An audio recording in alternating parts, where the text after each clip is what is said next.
Bonsoir à toutes et à tous et bienvenue dans Neutrality Studies. Ce soir, je suis avec mon ami et collègue, le docteur Jonas Tögel, spécialiste des études américaines et chercheur sur la propagande à l'université de Ratisbonne en Allemagne. Jonas, ravi de te retrouver. Bonjour Pascal. C'est un vrai plaisir de te revoir. Tu es déjà venu sur la chaîne, mais pour ceux qui auraient manqué cet épisode, tu n'es pas seulement un universitaire. Tu as aussi ta propre chaîne YouTube en allemand. Si vous comprenez l'allemand, allez voir ce que fait Jonas. C'est l'un des rares universitaires allemands qui essaie vraiment de sortir de cette petite boîte dans laquelle on se trouve et qui propose ses analyses sur sa chaîne. Il y décortique surtout les différentes manières dont aujourd'hui, dans les médias grand public allemands et européens, la propagande est utilisée. Et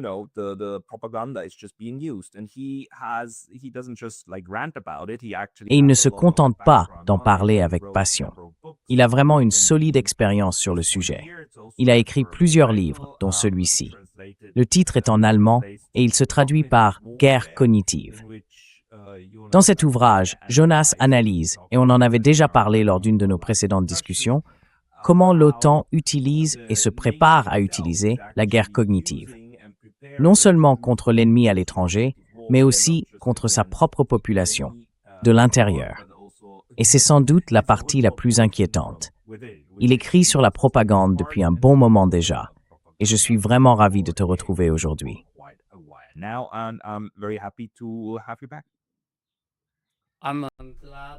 Je suis content d'être de retour, moi aussi.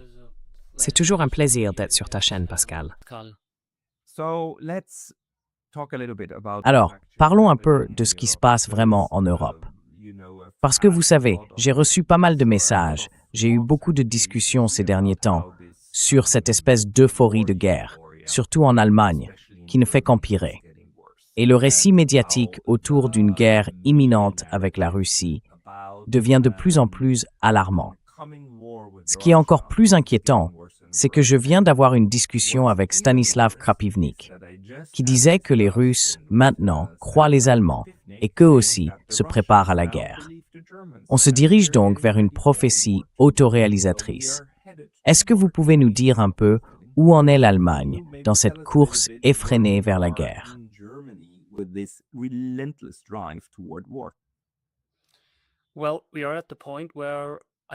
Eh bien, on en est arrivé à un point où, à mon avis, il devient de plus en plus difficile de trouver une sortie.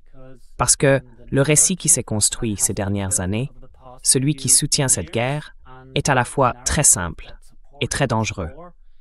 En gros, c'est un récit qui dit que la Russie représente une grande menace. Et puis, on voit apparaître des études, enfin, c'est vraiment un récit très simpliste. Mais l'idée, c'est que la Russie va attaquer l'Europe et l'Allemagne dans les prochaines années. Alors on peut se demander, d'accord, mais comment savent-ils que la Russie va faire ça?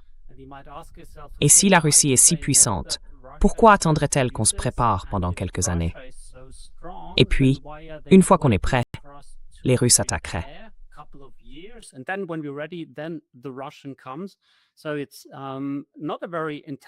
Donc, ce n'est pas un récit très intelligent, je dois dire. Mais il est diffusé partout, sur toutes les chaînes. Enfin, pas toutes les chaînes, des chaînes YouTube comme la vôtre, par exemple, font heureusement exception. Et c'est très précieux.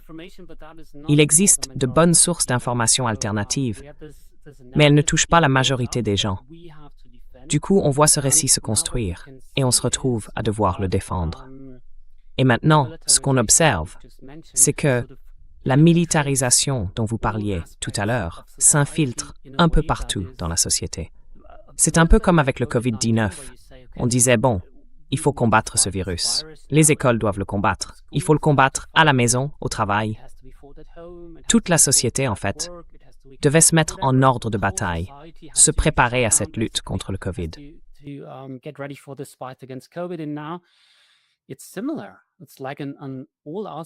C'est un peu la même chose. C'est comme un changement total de société qui est en train de se produire. Et ce n'est pas moi qui le dis, mais quand on lit les documents de l'armée qui analysent la situation et ce qu'il faut faire, il parle d'une approche globale, à l'échelle de toute la société. Donc si on parle de guerre cognitive, si on parle de ce changement d'état d'esprit qui doit avoir lieu, c'est bien une approche qui concerne toute la société. Et ça touche tous les domaines. Par exemple, dans les écoles. Vous savez, quand je donne des conférences devant des centaines de personnes, il y a toujours quelques parents qui viennent me dire qu'ils sont très inquiets. Parce que maintenant, l'armée allemande, la Bundeswehr, intervient dans les écoles.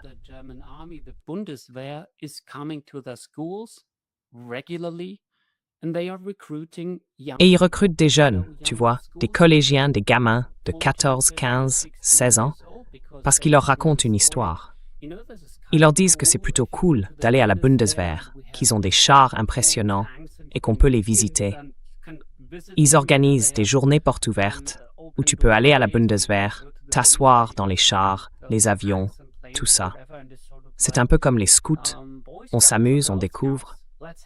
Et les jeunes, eh bien, ils s'engagent. Voilà ce qui se passe dans les écoles en ce moment.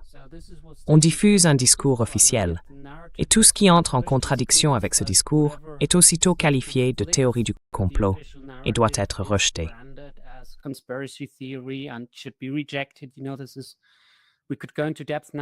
Vous savez, on pourrait entrer dans les détails maintenant, mais c'est ce qu'on appelle une inoculation. L'idée, c'est d'amener les gens à rejeter les informations contradictoires et de les remettre dans le droit chemin sur ce récit autour de l'OTAN. Ensuite, bien sûr, il y a les médias, où nous avons des cibles. On a toutes sortes de chaînes et de plateformes qui continuent de marteler ce récit de la grande menace russe et de l'idée qu'il faut se réarmer. Et puis, évidemment, il ne faut pas oublier l'économie. On sait tous que tout tourne autour de l'économie. C'est pas nouveau. C'est ce qu'on disait déjà dans les années 90.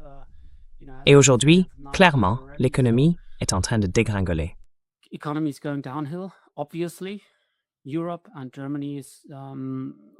L'Europe et l'Allemagne sont en train de se lancer dans une mission suicidaire. Elles se coupent de l'énergie bon marché qui a soutenu leur économie pendant des décennies. Et maintenant, elles doivent quand même faire tourner l'économie pour survivre. Alors, que fait-on? On change. Les chaînes qui produisent des voitures peuvent très facilement être transformées pour fabriquer des chars. Et c'est exactement ce qui se passe en ce moment. Où que vous regardiez, c'est comme vous l'avez dit. Partout. C'est inquiétant, c'est dangereux et c'est effrayant de voir ce qui est en train d'arriver. Et je viens justement de regarder ce qu'on appelle la Bevölkerungsbefragung, donc une sorte d'enquête auprès de la population.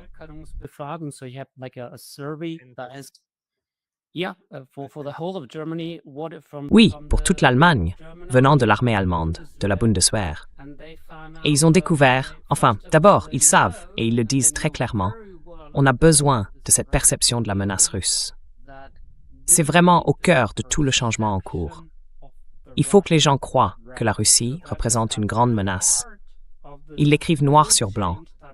Et ils ont, vous savez, des programmes, des actions. Ils envoient des gens, des milliers de personnes. Il y a énormément d'argent derrière tout ça. Des milliers et des milliers de personnes vont frapper aux portes en Allemagne et ils mènent des entretiens là-dessus. Du genre, que pensez-vous de la Bundeswehr? Que pensez-vous de Vladimir Poutine?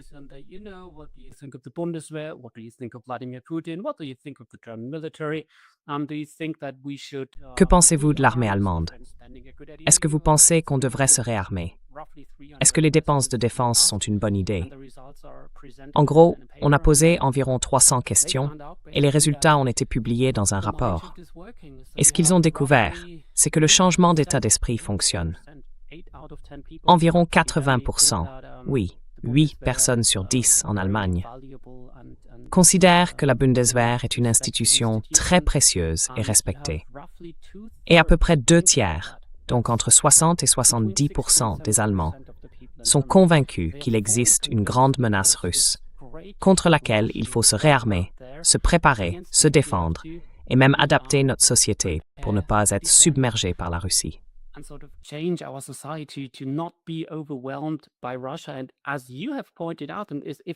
Et comme vous l'avez souligné, si on regarde ça sous l'angle de l'ego, et qu'on essaye de prendre en compte tous les points de vue. C'est exactement ce que vous venez de dire. Pour les Russes, personnellement, cette remilitarisation de l'Allemagne et de l'Europe est évidemment perçue comme une menace. Parce qu'on ne peut pas se réarmer uniquement de manière défensive. L'autre camp pensera toujours, et à juste titre d'ailleurs, que tout cela a l'air offensif, et que l'autre côté se prépare aussi à agir. Je sais que vous en avez déjà parlé, et on pourrait en discuter sans fin. L'Ukraine est désormais autorisée à viser les infrastructures énergétiques russes, et si on pousse la Russie dans ses retranchements, eh bien, que va faire la plus grande puissance nucléaire du monde? Où qu'on regarde, c'est de la folie. Hey, very brief intermission because I was recently banned from YouTube, and although I'm back, this can happen anytime again. So please consider subscribing not only here, but to my mailing list on Substack. That's pascalotta.substack.com. The link's going to be in the description below. And now, back to the video. I mean, even worse, like Stanislav. Je veux dire, encore pire, comme l'a justement fait remarquer Stanislav Kropivkin. Ce n'est pas seulement que l'Ukraine a le droit de frapper le pétrole russe, c'est qu'elle en a les moyens, et l'Ukraine utilise toutes ces données et cette infrastructure de l'OTAN pour cibler ses objectifs. Les drones envoyés contre la Russie sont en gros fabriqués en Europe. Et l'Europe en est très fière d'aider l'Ukraine, fière que Rheinmetall aide l'Ukraine à produire cet armement. Et les Russes disent, en gros, jusqu'à quand allons-nous encore tolérer ça, venant de pays qui affirment se préparer à une grande guerre contre nous? Bref, la situation ne fait qu'empirer.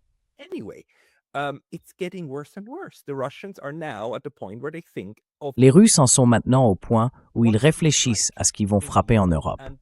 Et tu sais, l'Europe va recevoir les premières frappes russes, parce que les Russes sont désormais prêts à le faire. On est, je crois, dans une sorte de prophétie qui s'accomplit toute seule. Je ne sais pas, c'est vraiment, vraiment effrayant. J'espérais que tu me dirais que ce que Mathias Desmet appelle une formation de masse, eh bien, qu'on n'en est pas encore là. Mais apparemment, même les écoles et tout le reste. Et Ulrich Gerold m'a dit que les églises évangéliques se préparent à la guerre en Allemagne. Donc cette dynamique, ce battement de tambour, semble devenir irrésistible, non?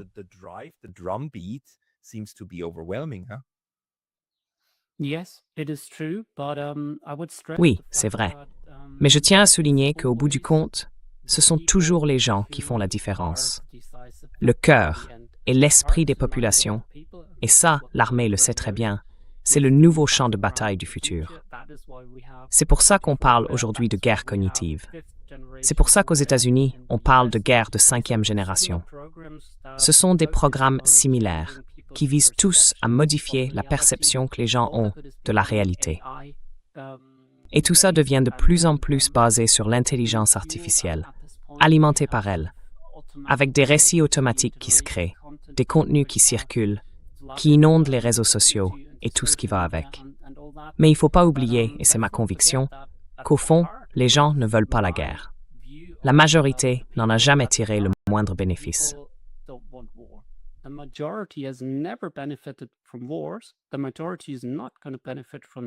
La majorité ne va pas tirer profit de cette guerre. C'est-à-dire que, comme on l'a déjà dit, elle n'a pas encore commencé. Donc quelque chose qui n'existe pas encore peut être arrêté. Et ça peut s'arrêter si les gens disent « on veut que ça s'arrête ». C'est là que tout le monde entre en jeu. Alors à nous de dire « est-ce vraiment une bonne idée de faire la guerre à la plus grande puissance nucléaire du monde? Est-ce vraiment une bonne idée quand on regarde les plans des États-Unis qu'on a étudiés en détail et qui depuis des décennies disent qu'il faut séparer l'Europe et surtout l'Allemagne de la Russie parce qu'ensemble, ils représenteraient la plus grande menace pour l'Empire américain. Il est temps qu'on commence à parler de cet Empire américain.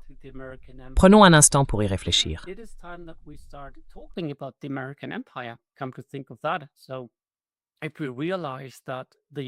Alors, si on se rend compte que les États-Unis ne sont pas cette nation démocratique qui n'a à cœur que notre liberté, et qui ne cherche rien d'autre qu'une Europe libre. Si on commence à changer de regard, et je pense que c'est très lié au récit de la guerre, celui selon lequel nous défendons la démocratie, que les États-Unis défendent la démocratie parce qu'ils seraient ce grand pays libre et démocratique, eh bien, si on opère ce changement collectif, on comprend que non. Il faut passer de l'idée d'une société libre et démocratique à celle d'un empire impitoyable. Et c'est ce que je dis. Il faut comprendre qu'on a affaire à un empire très brutal, ce que les États-Unis sont et ce qu'ils ont été depuis des décennies. Ce plan, d'ailleurs, et c'est ce que j'ai étudié dans mon livre War Games, prévoyait de sacrifier l'Allemagne sans même hésiter. Ces plans de guerre contre la Russie comptaient des millions et des millions de morts.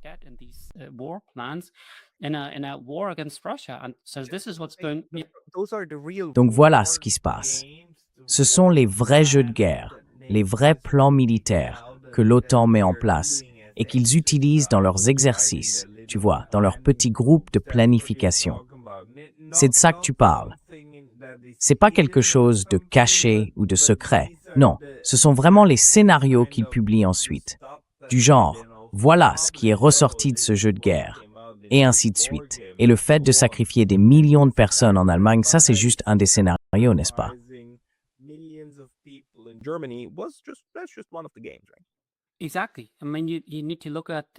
Exactement. Je veux dire, il faut regarder les documents militaires. C'est là qu'on trouve les vraies informations. Ça ne sert à rien d'allumer les infos allemandes, comme le Tagesschau, qui est le journal le plus regardé. 15 minutes de Tagesschau ne vous donneront pas ces éléments-là. Il faut aller un peu plus loin. Il faut commencer à lire. Et là, on découvre toutes sortes d'informations très intéressantes. Et on se rend compte que pour nous, apparemment, c'est une guerre où on nous conduit à l'abattoir comme de petits agneaux. Et ça, c'est quelque chose qui se prépare depuis des décennies. Non seulement notre économie est sacrifiée, mais en plus, très probablement, des millions de vies vont l'être aussi. Et je pense que si cette vérité-là, eh bien, je la vois émerger, lentement. Et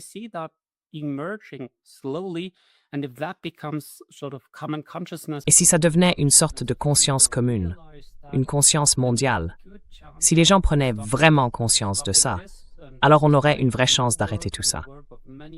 Et c'est pour ça que votre travail et celui de beaucoup d'autres est si important. Il faut que nous, et là-dessus, Desmond a raison. Je ne suis pas d'accord avec tout ce qu'il dit, mais sur le fait de parler ouvertement, oui. C'est aussi ce que disaient Hannah Arendt et Rosa Luxemburg. L'acte le plus révolutionnaire qu'on puisse accomplir, c'est de dire la vérité. Et c'est exactement ce qu'on doit faire. On peut se dire, bon, je n'ai plus trop d'énergie en ce moment. Beaucoup de gens sont fatigués, épuisés. Mais on peut quand même parler. Et si on dit simplement la vérité sur ce qui se passe, ça ne peut que favoriser la paix. C'est ça qu'on doit faire. Et c'est là que je vois encore beaucoup d'espoir.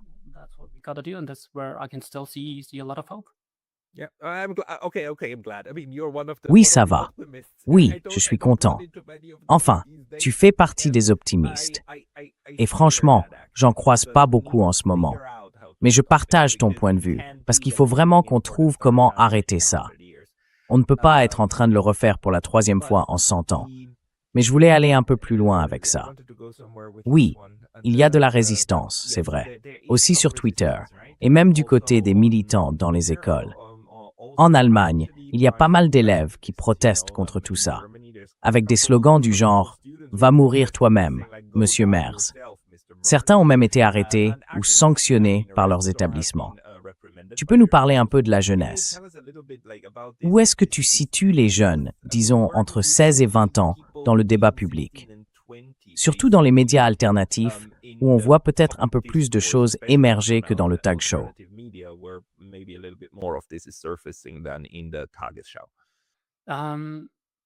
Oui, c'est une bonne question.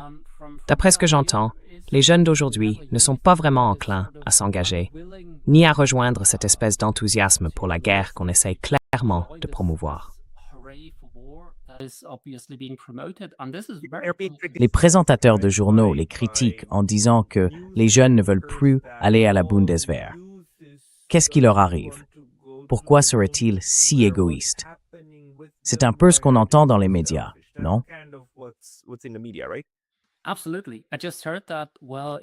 Absolument.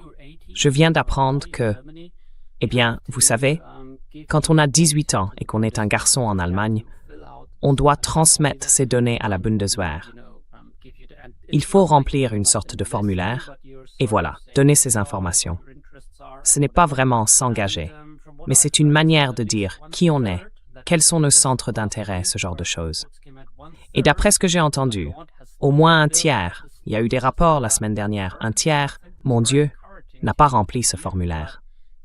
Donc c'est, je trouve plutôt encourageant d'apprendre que tout le monde n'est pas tourné vers la guerre, contrairement à ce qu'on pourrait penser, surtout chez les jeunes. Je ne sais pas si c'est parce qu'ils sont un peu trop paresseux pour le faire, ou si c'est vraiment une conviction profonde, un refus de rejoindre l'armée. Mais j'ai tendance à penser que c'est plutôt la deuxième option.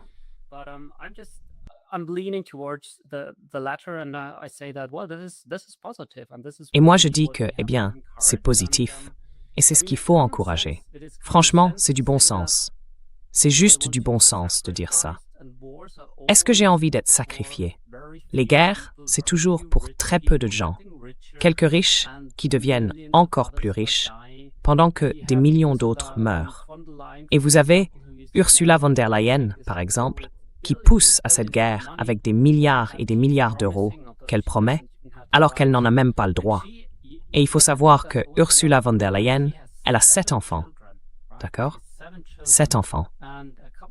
Et il y a quelques années, on lui a demandé si ses enfants étaient dans l'armée. C'était une interview allemande, diffusée à la télévision allemande.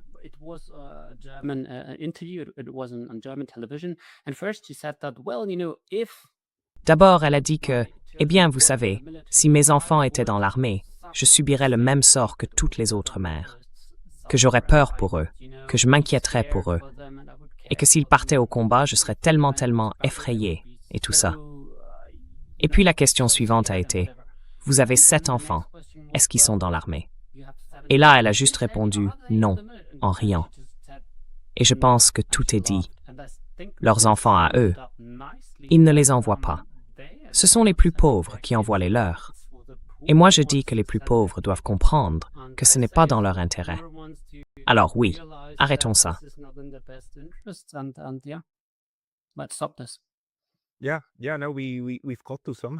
Oui, non. Il faut qu'on essaie de comprendre. Parce que selon toi, d'où vient vraiment l'impulsion principale de tout ça? Parce que toi, tu as regardé de près la planification de l'OTAN. Moi, de ce que je perçois, c'est encore une fois l'Allemagne qui semble la plus prise dans cette espèce de dynamique collective. Tu vois, cette façon dont les gens s'emballent autour de certains sujets. Et on voit bien que toute l'Europe s'échauffe, oui, mais pas au même degré, pas de la même manière. Peut-être que ça tient aussi à la barrière de la langue. Je parle français, mais je ne regarde pas beaucoup les médias français, donc je vois moins de choses venir de France. Par contre, je perçois une certaine agressivité du Royaume-Uni, des propos assez durs. Mais quand il s'agit vraiment d'entretenir un esprit de guerre, c'est surtout en Allemagne que je le ressens. Et toi, tu le vois venir d'où? Et quel rôle joue Bruxelles, le centre de l'Union européenne et le centre de l'OTAN? Oui.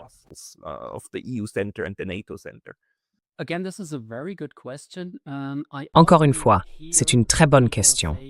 J'entends souvent des gens dire que dans tel ou tel pays, c'est pire. Et il se peut que les médias allemands et la société en Allemagne soient parmi les pires quand il s'agit de discours bellicistes. Mais je ne dirais pas que c'est uniquement l'Allemagne. À mon avis, et d'après ce que je vois, ce que je lis, la guerre cognitive et les analyses que je consulte expliquent qu'il existe différentes stratégies de propagande, qu'il faut adapter selon les pays, selon les groupes ethniques, selon les cultures. Toute la propagande n'est pas la même, donc ils la localisent. En marketing, on appelle ça la localisation. Eh bien, c'est exactement la même chose avec la propagande. Ils savent très bien ce qu'ils font. Ils savent que, pour quelqu'un de Suisse, il faut peut-être parler un langage différent de celui qu'on utiliserait avec quelqu'un d'Italie, de France, d'Allemagne ou d'Autriche.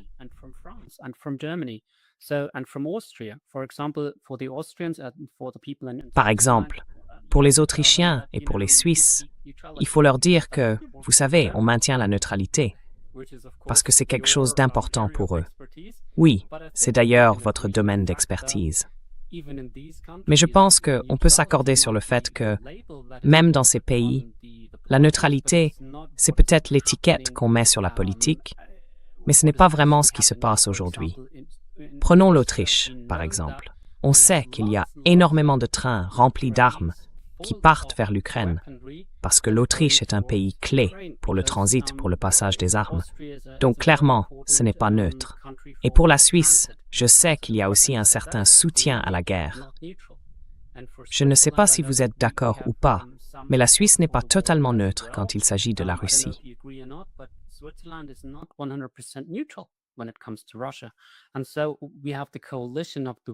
Et donc, on a cette coalition des volontaires, avec la France, l'Allemagne, la Grande-Bretagne. Eux aussi sont un peu ensemble dans tout ça. Donc je ne dirais pas que c'est seulement l'Allemagne. Pour moi, c'est un problème européen. On a, vous savez, Kaja Kallas, je sais que vous en avez beaucoup parlé. On a Ursula von der Leyen. On a ces dirigeantes qui poussent sans arrêt vers la guerre, qui promettent des milliards et des milliards d'euros. Et on peut se demander, d'où vient tout cet argent? Donc je ne pense pas qu'on puisse dire qu'il y a d'un côté des pays européens qui aiment la paix et de l'autre, des pays qui poussent à la guerre.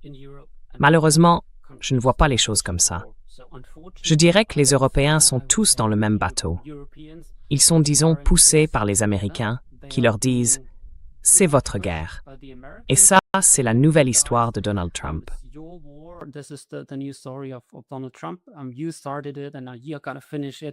C'est vous qui avez commencé, et maintenant vous allez devoir aller jusqu'au bout. Nous, on ne veut plus payer pour ça. Et étonnamment, les Européens sont plus qu'enclins à prendre le relais. L'Allemagne, par exemple, on peut dire que c'est l'un des pays qui donne le plus d'argent possible. Ils apportent beaucoup de soutien aux réfugiés ukrainiens, à l'armée ukrainienne, et ainsi de suite. En Allemagne, à Wiesbaden, il y a ces bases militaires américaines qui, comme vous l'avez dit, fournissent les renseignements pour les frappes de drones, etc. Mais moi, je dirais qu'on est tous dans le même bateau. Et qu'en tant qu'Européens, on devrait comprendre que tout ça n'est pas du tout dans notre intérêt. Ce qui serait dans notre intérêt, ce serait d'avoir la paix avec la Russie. Et peut-être juste une remarque à part, parce qu'en tant que scientifique, j'essaie de regarder différentes disciplines de recherche et réponses qu'elles apportent. Et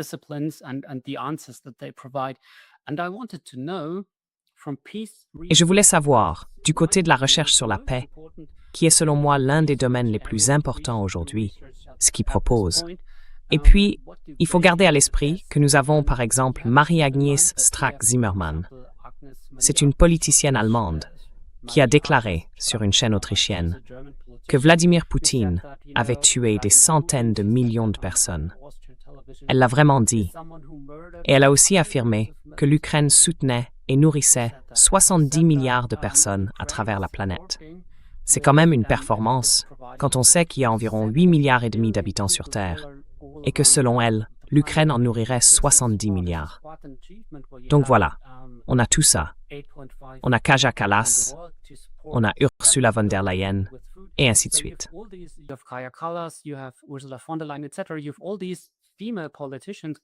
En Allemagne, on a toutes ces femmes politiques. Avant, il y avait Annalena Baerbock, et maintenant, elle est montée au niveau des Nations Unies. Alors, on regarde ce qu'on appelle la recherche sur la paix, et on se demande, d'accord, quelle réponse propose-t-il? De quoi avons-nous besoin là, maintenant? Et je ne plaisante pas, ils écrivent qu'il faut plus de personnes, une politique étrangère féministe, pour résoudre ce problème. Et là, on lit ça et on se dit quoi? C'est vraiment ça la solution. Donc, c'est très difficile, même du côté de la science, d'obtenir les bonnes réponses en ce moment. Et moi, je pense que la seule vraie réponse, c'est de dire « tout dépend des gens ». Ce sont les cœurs et les esprits de toutes ces personnes qui vont souffrir, qui doivent dire « non, arrêtez ça. Nous, on n'en veut pas ».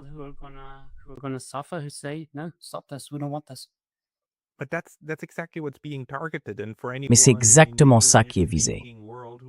Et pour tous ceux dans le monde anglophone qui n'ont jamais vu Agnes Strack-Zimmermann, imaginez juste une grand-mère faucon de guerre. Oui, c'est ça, tout à fait. Même son visage, on dirait qu'il crie « Je veux la guerre maintenant » avec elle. Ouais, je sais pas. Et ces gens-là, ensuite, ils passent au moins une fois par jour dans une émission sur l'un des grands médias allemands. Et en plus, on les cite tout le temps. Donc au final, c'est un peu comme si le système se lavait lui-même et se gardait bien propre.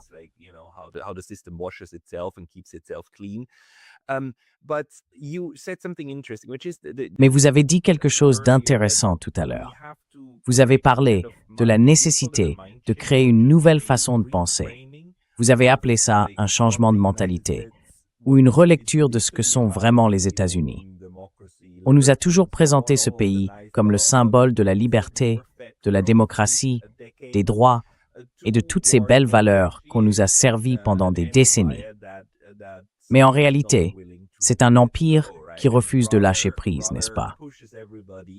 Et qui préfère pousser tout le monde dans les baïonnettes de ceux qu'il prétend combattre, plutôt que de chercher un moyen de partager la planète et de vivre ensemble. Et puis, on a aussi vu récemment des choses absolument sidérantes. Le génocide à Gaza, qu'on ne peut toujours pas appeler un génocide en Allemagne, sous peine d'être immédiatement attaqué.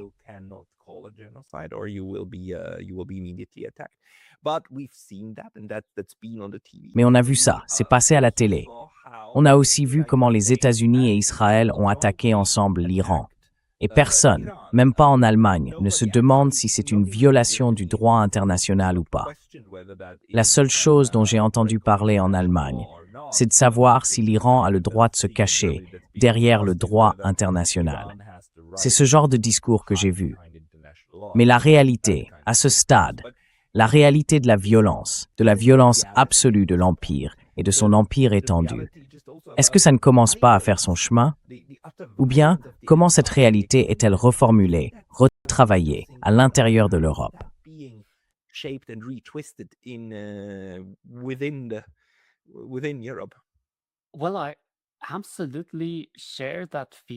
Oui, je ressens exactement la même chose.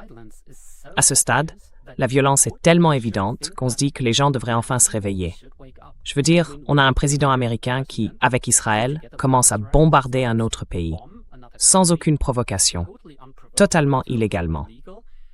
Et cette fois, il n'y a même pas des mois et des mois de préparation ou de propagande avant la guerre pour essayer de la justifier. Non, rien de tout ça. On bombarde, et ensuite on dit, eh bien, on pense que c'était à cause de capacités d'enrichissement nucléaire. Et puis de toute façon, ils ont une dictature brutale dont il faut se débarrasser. Et peut-être que ça a à voir avec Israël, ou qu'en ce moment, c'est pour rouvrir le détroit d'Ormuz, qui était déjà ouvert avant la guerre.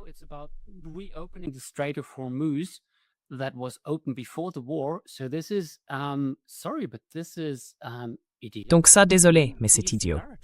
Franchement, ces récits n'ont aucun sens. Ils sont inventés au fur et à mesure, après la guerre. Et c'est d'une brutalité incroyable. On a un président américain qui menace toute la civilisation iranienne d'extinction. Alors oui, on se dit que les gens devraient se réveiller. Mais de ce que je vois, et ça me laisse un peu perplexe, je pense que ce que vous dites, c'est peut-être aussi une vision de spectateur. On se demande, comment est-ce encore possible? Comment peut-on encore mener ces guerres? Si on pense à 2003, on a bombardé, enfin pas on, mais les États-Unis et la coalition des volontaires, ils ont bombardé l'Irak. Mais pour que ça puisse arriver, il y a eu plusieurs mois de préparation. Il y avait ce lien constant.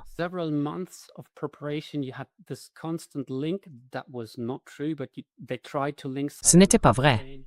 Mais ils ont essayé de relier Saddam Hussein au 11 septembre. Ils ont inventé cette histoire d'armes de destruction massive. Donc, il y a eu toute une préparation pour préparer l'opinion publique.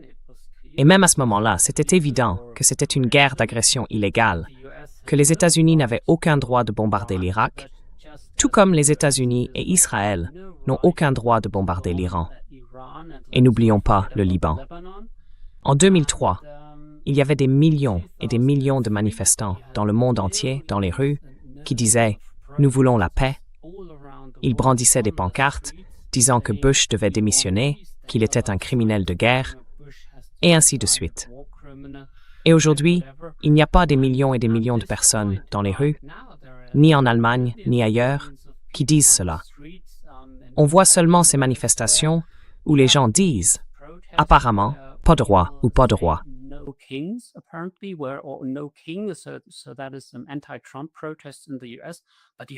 Il y a donc des manifestations anti-Trump aux États-Unis. Mais il n'y a pas de manifestations qui disent non à la guerre, non aux guerres illégales d'agression. Et j'essaie de comprendre à ce stade pourquoi c'est possible et pourquoi il n'y a pas cette indignation, ce cri du cœur de la part des gens qui devraient être là. J'essaie de lire autant que je peux pour comprendre comment c'est possible, alors que c'est tellement évident qu'on a cet empire américain, brutal, déchaîné, qui agit sans limite, parce qu'il est en train de perdre son hégémonie mondiale. Et je pense qu'une des raisons, c'est que les gens sont épuisés. C'est quelque chose qu'il faut vraiment prendre en compte. On a des études qui le montrent. Par exemple, l'étude Edelman Trust, qui sort chaque année et qui observe ce que les gens partout dans le monde pensent, ressentent, et quel est l'état d'esprit général de la population.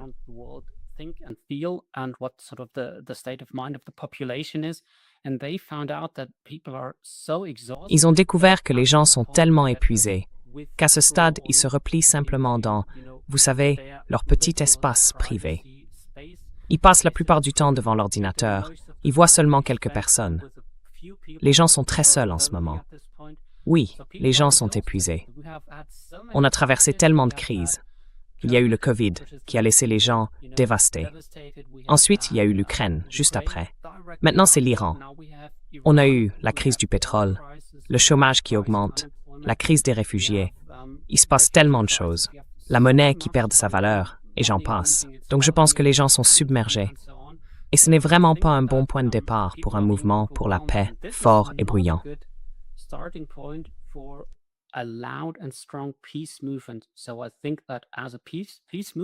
Je pense que, comme mouvement pour la paix, et en tant que personne profondément attachée à la paix dans le monde, nous devons vraiment prendre soin de nous.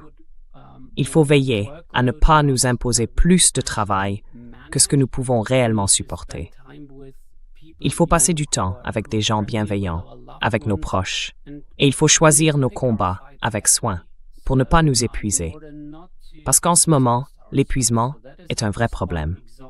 Je crois que c'est aussi l'une des raisons pour lesquelles nous sommes submergés d'informations chaque jour, complètement vidés par tout ce qui se passe. Et ça fait que les choses les plus insensées peuvent arriver. Je pense qu'on est d'accord pour dire que des choses complètement folles se produisent en ce moment, que ce soit en Ukraine ou en Iran.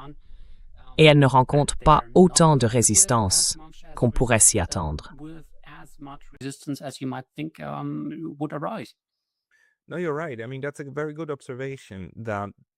Non, tu as raison. C'est une très bonne remarque. Et tu sais, Desmond insiste beaucoup là-dessus aussi, sur l'anxiété, sur cette angoisse diffuse, sans objet précis, sur quelque chose d'indéfinissable qui te rend nerveux, qui te fait peur. Et cette chose-là, on peut la canaliser. Et elle est souvent canalisée contre un ennemi, au bon moment. Cet ennemi, ça peut être un virus, ou bien quelqu'un dans un autre pays.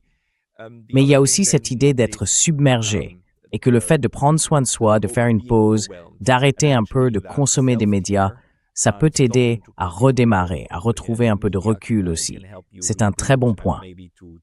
En ce moment, on est littéralement noyé sous les infos, et une grande partie de ces infos sont très négatives.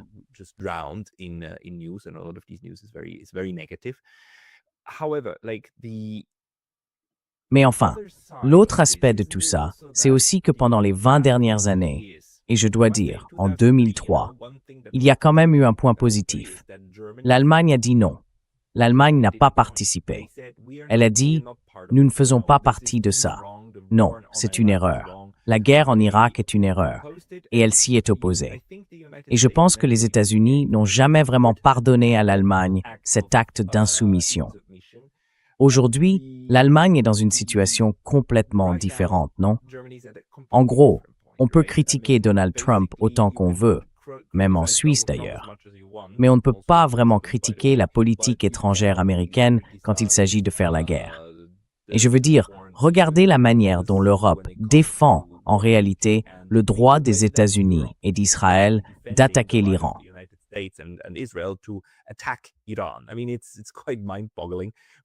Franchement, c'est assez sidérant. Pour un pays, pour un endroit qui n'a cessé de crier à plein poumon « attaque non provoquée à propos de l'Ukraine », ils sont tout simplement incapables d'appliquer la même logique ailleurs. Et en plus de ça, peut-être aussi, en tant que chercheur sur la propagande, on peut parler de ce lien que l'OTAN a réussi à établir entre la paix et les bombes ou les armes.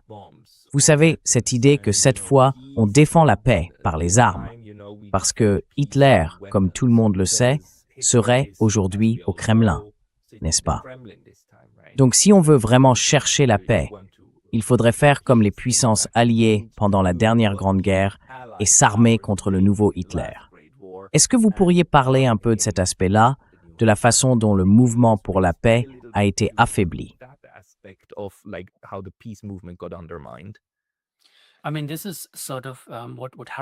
Je veux dire, c'est un peu ce que disait déjà Harold Lasswell, l'un des plus anciens et des plus influents analystes de la propagande.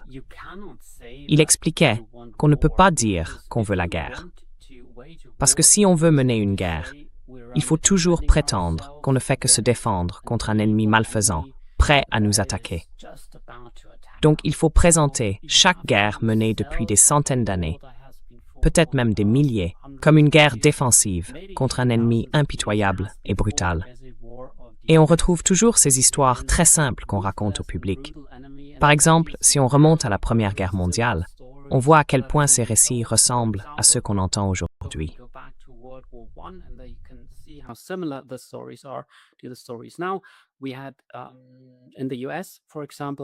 Aux États-Unis, par exemple, on avait ce qu'on appelait le Comité de l'information publique. C'était une énorme opération de propagande pour préparer les Américains à la guerre après 1917. On racontait des histoires sur les soldats allemands. Et ces histoires disaient à peu près ceci. Les Allemands venaient d'envahir la Belgique et ils coupaient les seins des femmes. Ils en coupaient un, attendaient pour qu'elle ne se vide pas de son sang, puis coupaient le second. Ou encore, on disait que les Allemands prenaient les enfants en Belgique et leur coupaient les mains. Les soldats allemands coupaient les mains des petits-enfants belges.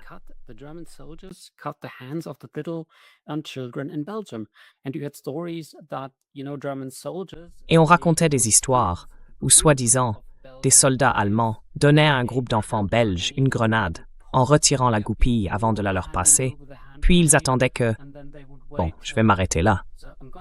Mais c'est ce genre d'histoire qui circulait partout aux États-Unis pour préparer la population américaine à entrer en guerre pendant la Première Guerre mondiale. Et plus tard, on a découvert que tout ça était faux. Il n'y avait pas de femmes belges à qui on avait coupé les seins. Aucune. Il n'y avait pas d'enfants belges à qui on avait coupé les mains. Ces histoires n'existaient pas. Et pourtant, des femmes américaines aisées, très inquiètes, ont dépensé beaucoup d'argent pour envoyer leurs émissaires en Belgique afin d'enquêter sur le sort de ces pauvres enfants.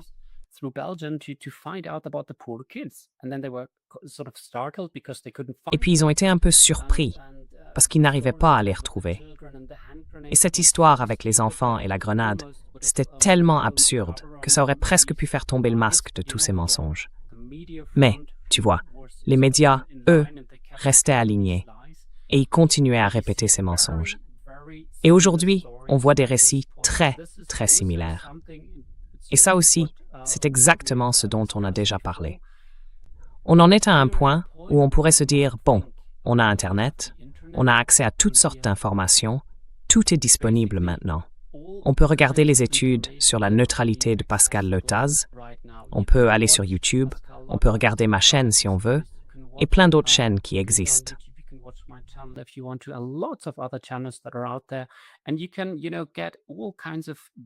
On peut avoir accès à toutes sortes d'informations et de points de vue très précieux.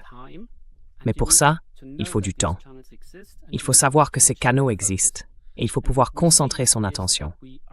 Ce qu'on constate aujourd'hui, c'est qu'on est submergé d'informations, chaque jour, avec toutes sortes de récits contradictoires qui cherchent à provoquer nos émotions.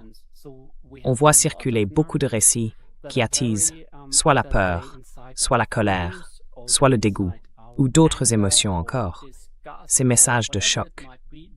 Et quand on reçoit 10, 20, 50 messages de ce genre par jour, on finit par faire défiler son fil Telegram sans arrêt. Et à la fin de la journée, on n'a plus envie de rien.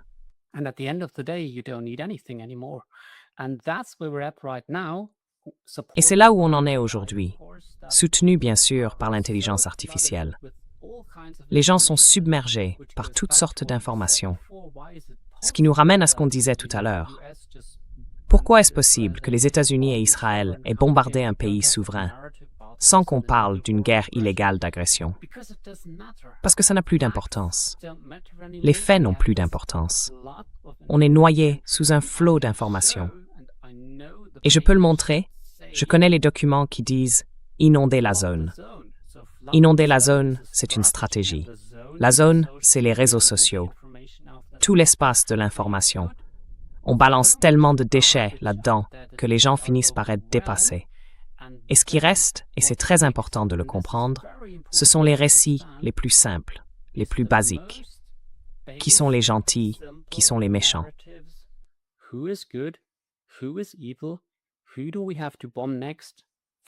Alors, qui devons-nous bombarder ensuite pour notre liberté? Et parce que nous sommes, soi-disant, si opprimés. Et si je peux ajouter quelque chose, on peut voir par exemple à quel point cette stratégie de propagande toute simple est efficace, avec ces petits films iraniens en Lego qui circulent en ce moment. Ils ont leur propre manière, très astucieuse d'ailleurs. Ce sont des vidéos en Lego, toujours liées à une sorte de morceau de rap, et ils se moquent de Donald Trump, entre autres. C'est très efficace, et je pense qu'ils ont trouvé un bon moyen de faire passer leur message. On peut être d'accord ou pas avec ce qu'ils disent. Souvent, je me surprends même à être en partie d'accord avec eux. Mais le fait est que ces vidéos ne sont pas intellectuellement stimulantes, d'accord? Elles sont très courtes, avec juste quelques rimes qui reviennent encore et encore.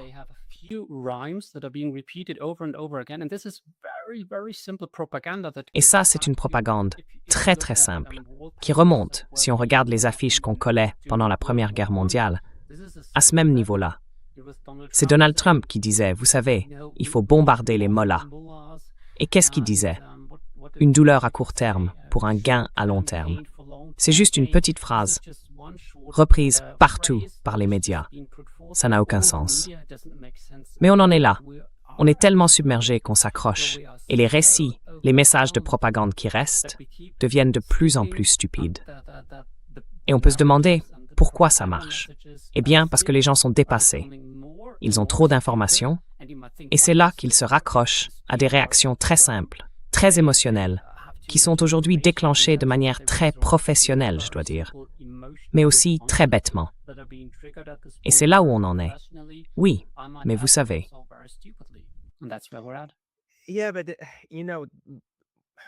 realities must be first. Les réalités doivent d'abord être reconnues, c'est-à-dire analysées et comprises, puis acceptées. Donc, une des choses qu'on doit, je pense, accepter et avec laquelle il faut composer, c'est que la propagande de l'autre camp, celle des gens qui veulent la guerre, est vraiment stupide. Vraiment stupide. Très simpliste. Mais elle fonctionne. Et ça veut dire que la contre-propagande, et c'est là qu'on se trompe souvent, notre réflexe, c'est de répondre à la propagande, parce qu'en allemand, on appelle Aufklärung, l'éclairage, la mise en lumière. On essaie d'éclairer, de dire « non, non, non, allons vers une analyse, montrons comment ça marche ». Et on se dit que si on explique bien, si on écrit un gros livre là-dessus, alors les gens vont se réveiller, parce qu'ils auront compris.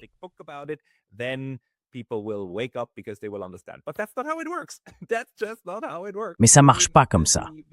Vraiment, ça marche pas comme ça. Parce que, encore une fois, l'autre camp a trouvé cette contre-stratégie. C'est un peu comme un type sur une grande place de marché qui crie « c'est de la propagande ». Là, oui, c'est un problème.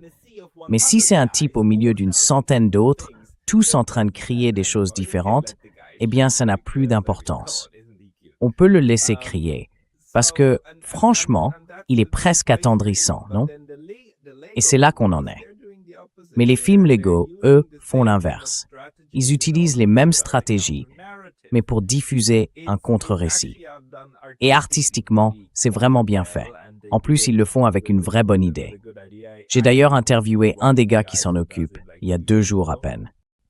Et ils y mettent énormément de réflexion.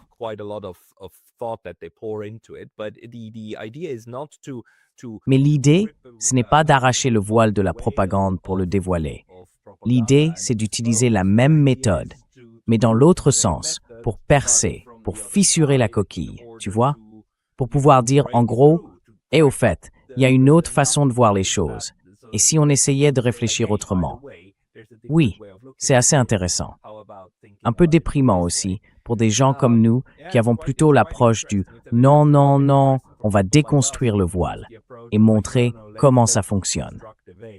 Parce que la propagande, en réalité, ce n'est pas seulement ce qu'elle fait.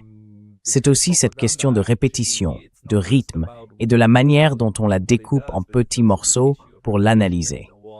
Alors, jusqu'à quel point on doit adapter notre stratégie si on se rend compte que finalement, c'est juste comme ça que ça marche?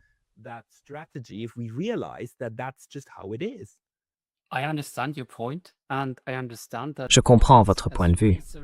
Et je comprends que pour nous, en tant que chercheurs, on passe beaucoup de temps à lire des livres, à suivre de très longues chaînes d'informations. On essaye ensuite de transmettre ces messages au public. Et puis, il suffit que quelqu'un crie « théorie du complot » ou lance des mots comme « fake news ».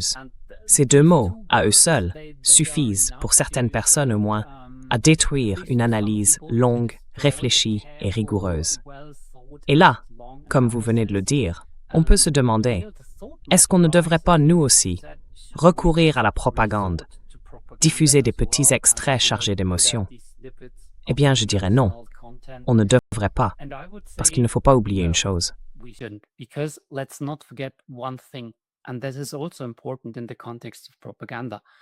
Et c'est aussi important dans le contexte de la propagande. Les émotions ne durent pas longtemps. On peut se sentir en colère 1 minute, et ça peut durer 5 minutes, mais ça ne reste pas. Les émotions peuvent être déclenchées, mais pour que la propagande fonctionne, et c'est ce qu'on observe en ce moment, si on reste à un niveau purement émotionnel, il faut un effort constant, quotidien, pour entretenir ces émotions. Ce n'est pas suffisant d'avoir, par exemple, le mois dernier, une histoire sur à quel point Poutine est dangereux. Non, il faut chaque semaine, ou même tous les 2 ou 3 jours, une nouvelle histoire sur des drones russes découverts ici, des agents russes démasqués là-bas. Vous voyez, Poutine serait, je ne sais pas, au bord de l'échec.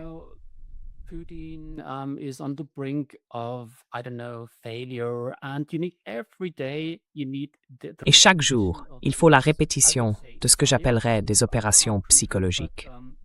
Je ne peux pas le prouver, mais on a eu l'Integrity Initiative et d'autres choses du même genre, ce qui serait un autre sujet. Mais il faut une répétition constante et il faut sans cesse raviver les émotions. Et n'oublions pas que l'information, quand on prend le temps de réfléchir, agit à un autre niveau de notre psyché. C'est plus lent. On pourrait dire que c'est un peu la distinction entre le système 1 et le système 2, selon Kahneman, mais ce serait encore un autre sujet. Juste pour expliquer brièvement, l'information, elle, reste. Quand on réfléchit vraiment, elle dure. Et si je vous montre, par exemple, une image d'un enfant en disant que Poutine a tué cet enfant, vous allez réagir en disant « Attendez, d'où vient cette image ?»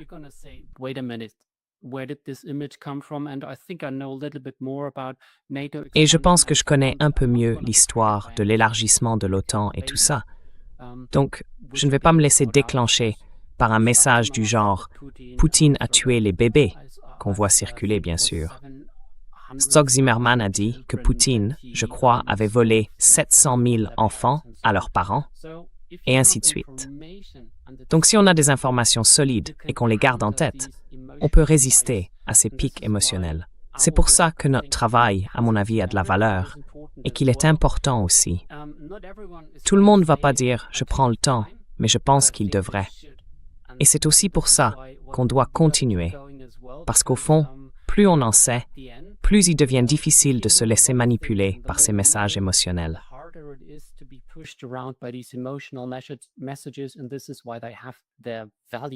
Et c'est pour ça qu'ils doivent, enfin c'est leur logique, leur valeur. Et ne nous trompons pas. Je veux dire, certains ne seront pas d'accord. Il y a différentes façons d'aborder ce problème de la propagande.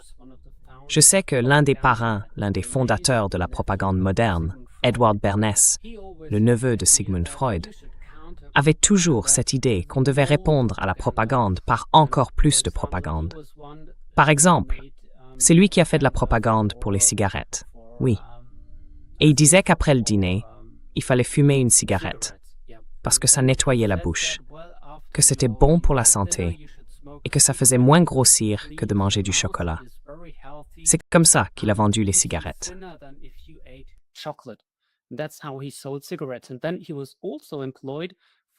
Et puis, il a aussi travaillé pour une entreprise qui vendait du chocolat. Et là, ils lui ont dit, « Attendez une minute, Monsieur Bernays, vous voulez vendre notre chocolat. Mais en même temps, vous dites aux gens qu'ils devraient fumer une cigarette après le dîner au lieu de manger du chocolat. Ça, c'est pas bon pour notre affaire. » Et lui a répondu, « D'accord. » Donc on a une guerre de propagande. Une guerre de propagande entre le chocolat et les cigarettes. Qui va gagner? Et à partir de là, il a toujours cherché à encourager encore plus de propagande, à en produire toujours davantage. Et moi, je pense qu'on ne devrait pas faire ça. C'est un peu comme ça que je comprends les choses. Et c'est l'un des principes que j'ai posés pour mon travail. Je crois qu'on devrait se concentrer sur l'information, sur la connaissance, sur l'éclairage des esprits, et qu'on devrait raconter des histoires solides, bien fondées. Au fond, je pense que c'est ça qui restera, et c'est ça qui peut nous faire avancer.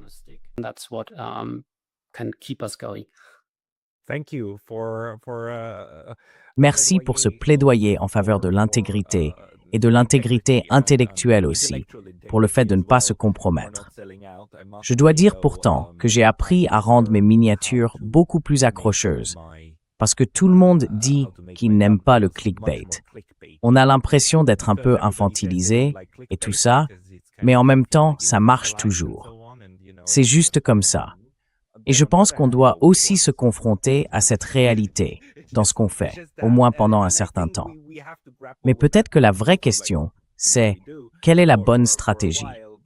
Comment élaborer une stratégie efficace pour contrer cette propagande à travers tous ces mécanismes différents? Et peut-être qu'on peut se demander, selon vous, est-ce que quelqu'un a déjà trouvé la réponse?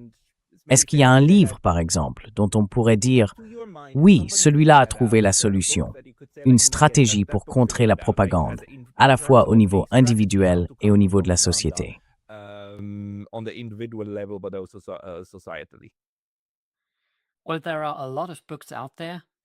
Eh bien, il y a beaucoup de livres que vous pouvez essayer. Il y en a un qui s'appelle « Libère ton esprit ». Il a été écrit par 2 spécialistes du nudge qui, pendant le COVID, ont été très désillusionnés par les efforts déployés pour pousser les gens vers la vaccination, et ainsi de suite. Alors, ils ont écrit ce livre pour expliquer la stratégie et comment y résister. Je pense que tout dépend de la façon dont on regarde les gens. Moi, j'essaie de les voir dans leur ensemble. C'est pour ça que j'ai inclus tout un chapitre sur ce qu'on devrait faire dans un monde traversé par la guerre cognitive et comment on peut y faire face. Dans mon livre, j'ai écrit que nous devons justement nous renforcer. Nous devons renforcer nos relations.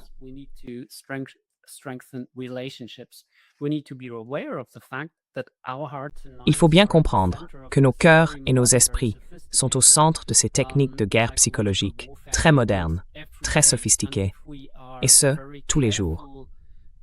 Et si on fait vraiment attention à la façon dont on accorde notre confiance, si on ne fait pas confiance les yeux fermés, mais qu'on demande d'abord des preuves, et si, comme on vient d'en parler, on prend soin de soi, qu'on essaie de ne pas s'épuiser, alors voilà, on se détend, on coupe un peu les médias. On ne peut être manipulé que quand on interagit Donc, si on n'interagit pas, on ne peut pas être manipulé. Il n'y a absolument aucun moyen pour qu'une émission de débat, un article de journal ou quoi que ce soit d'autre vous atteigne si vous ne le regardez pas. C'est tout simple, mais c'est très efficace. Si vous passez votre temps à vous promener dans les bois, avec votre famille, votre chien, peu importe, vous passez un bon moment. Et après, vous vous sentez mieux.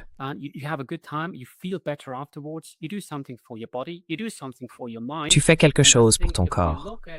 Tu fais quelque chose pour ton esprit. Et je pense que si on se voit comme des êtres complets, alors, en prenant soin de nous, on devient conscient des manipulations. On essaye de les éviter du mieux qu'on peut. Je crois que ce sont des étapes vraiment très importantes. Et ensuite, avec l'énergie qu'on a, il faut choisir avec soin. Où est-ce que je mets mon énergie? Qu'est-ce que je regarde? Qu'est-ce que je ne regarde pas? Je recommande par exemple de regarder des études neutres, parce qu'il y a toujours des informations très précieuses à trouver. Donc, prends le temps. Et puis si à un moment tu sens que, bon, là c'est suffisant, t'en as assez, eh bien tu éteins. Tu passes du temps avec ta famille, et petit à petit tu trouves une sortie, avec de bons amis. La force, l'amour, c'est le plus important qu'on ait. Concentre-toi sur l'amour. Concentre-toi sur la lumière. C'est ça qui va nous guider hors de cette misère.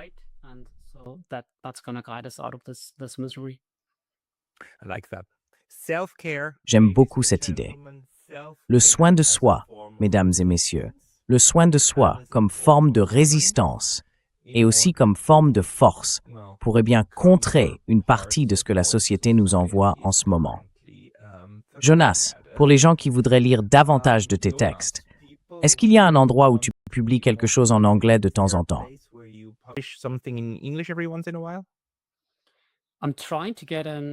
J'essaie de lancer une chaîne en anglais, donc on verra bien où ça nous mène. Pour l'instant, je crois que quelques-uns de mes articles ont été traduits en anglais. Mais jusqu'ici, ça reste surtout centré sur la région DACH, donc l'Allemagne, l'Autriche et la Suisse. Alors, pour tous ceux que ça intéresse et qui lisent l'allemand, je vous le recommande vivement. Jonas a écrit 2 livres formidables. En fait, il en a écrit plusieurs. Mais les 2 principaux sont Cognitive Warfare et l'autre, pardon, c'était quoi déjà le titre? War Games. Oui, War Games, où tu analyses toutes les manœuvres de l'OTAN, ce qu'ils mettent réellement en pratique et ce qu'ils déclarent ouvertement sur leur vision de la guerre, sur la façon dont ils comptent la mener. Et c'est vraiment très inquiétant. Je vous recommande vivement ces livres et on te reverra sur la chaîne aussi.